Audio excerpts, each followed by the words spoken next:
histoire avec Eska. C'est le titre. Faites bien attention. Premier épisode. Mais qui est donc Eska? C'est Docteur Eska, pas DSK. Docteur Eska, c'est Docteur Stephen Karpman, un éminent psychiatre américain qui a modélisé, qui a mis en évidence le fameux triangle de Karpman, ou ce qu'on appelle aussi triangle dramatique. Pourquoi on l'appelle triangle dramatique? Parce qu'il va mettre en évidence ou en lumière la tournure parfois dramatique que peuvent prendre certaines relations humaines. Et en général, toutes les relations humaines. Donc, premier épisode. Je me doutais bien que tu ne réagirais pas. De toute façon, je dois toujours tout faire toute seule. Vous voyez, qu'est-ce que je fais? Je suis là, je suis de tous les bords. Il n'y a personne qui m'aide, je ne reçois de soutien de personne. Personne ne m'a jamais aidé. C'est la faute à mes parents, c'est la faute à mon mari, c'est la faute à mon enfant, c'est la faute à mes amis, c'est la faute à tout le monde, c'est la faute au monde entier. Je suis des chances de ma vie. Le premier rôle, vous l'avez compris, c'est la victime, bien sûr. La victime qui se plaint toujours. Quand je suis dans le rôle de la victime, je ne fais que pleurnicher, que rejeter la responsabilité de tout sur les autres. Je n'ai pas de responsabilité. Les autres sont responsables de tout. Et donc, personne ne peut me blâmer, puisque ce n'est pas ma faute. Ah, mais ça ne va pas du tout comme ça. C'est parce que j'avais dit qu'il fallait faire ça et pas ça. Mais vous ne comprenez rien. C'est toujours à moi de vous expliquer. C'est moi qui sais. Et en plus, je n'ai qu'une parole et c'est ma parole qui doit être respectée. Deuxième rôle, le persécuteur ou le bourreau. Dans certaines littératures, vous allez trouver le surnom de bourreau. Pourquoi? Parce que je suis dominant quand je suis bourreau. Je domine mon monde. Je suis supérieur. Je sais tout. Je fais tout et c'est ma loi qui est en vigueur. Personne d'autre. Et je ne tolère aucun autre pour prendre ma place ou pour partager le pouvoir avec moi. Voilà. Je savais bien que tu n'y arriverais pas sans moi. Écoute, laisse, je vais faire.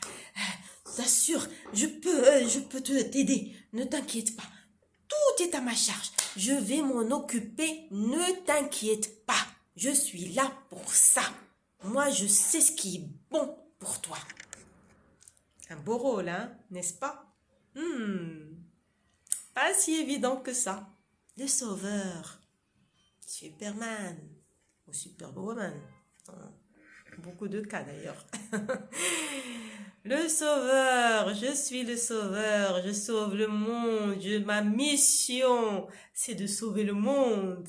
C'est de rétablir l'ordre.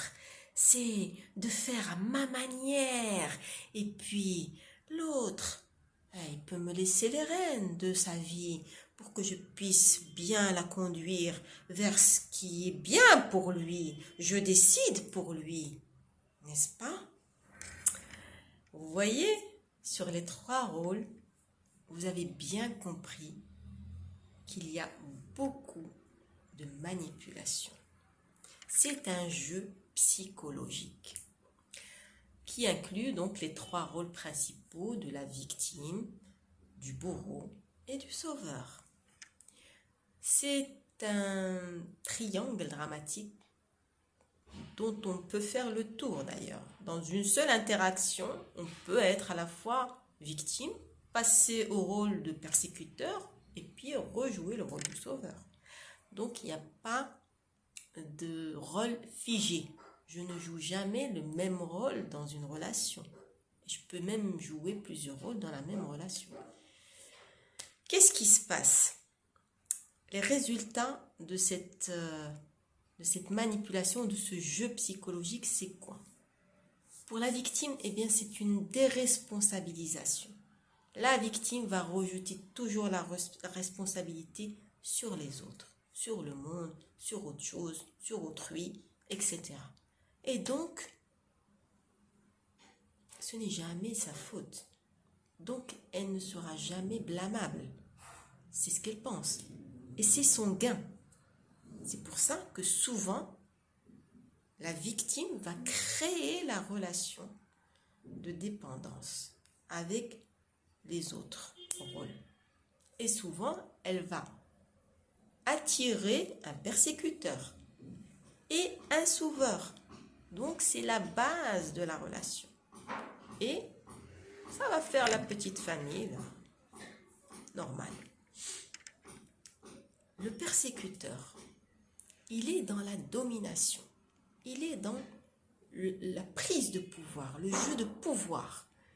Et il veut être celui qui décide pour tout le monde. Parce que lui, il a raison. Il se sent supérieur. Il est supérieur. Et il veut asseoir son pouvoir et sa domination sur tout le monde. Le sauveur, lui, c'est beaucoup plus complexe et c'est plus pernicieux, c'est plus vicieux comme rôle. Parce qu'avec son intervention, il va être intrusif, il va être étouffant pour la victime. Il va la déresponsabiliser. Donc, quelque part, il est cause aussi de sa déresponsabilisation parce qu'il va prendre les rênes de sa vie, il va décider pour elle. Et donc, c'est un triangle qui est destructeur des relations humaines. C'est un triangle auquel il faut faire très attention. Et généralement, on ne s'en rend même pas compte. Et on peut vivre dans ça toute sa vie, sans même s'en rendre compte. Et ça va créer beaucoup de tensions au sein des relations. Ça va créer des rancœurs, des conflits, parfois beaucoup de choses non dites qui vont jamais s'exprimer, mais qui finalement vont installer de la haine, vont installer des sentiments vraiment toxiques pour toute la relation. C'est une relation toxique. En général, elle est toxique en elle-même. Vous voyez, ce n'est pas simple. Les relations humaines sont très complexes. Et pour les comprendre, il faut les observer. Et je vous recommande de vous observer, d'observer vos comportements, d'écouter vos phrases et de voir quel rôle vous jouez le plus souvent et dans quel contexte et avec quelle personne. Faites juste attention à ça. Et prochain épisode, je vous expliquerai comment vous en sortir.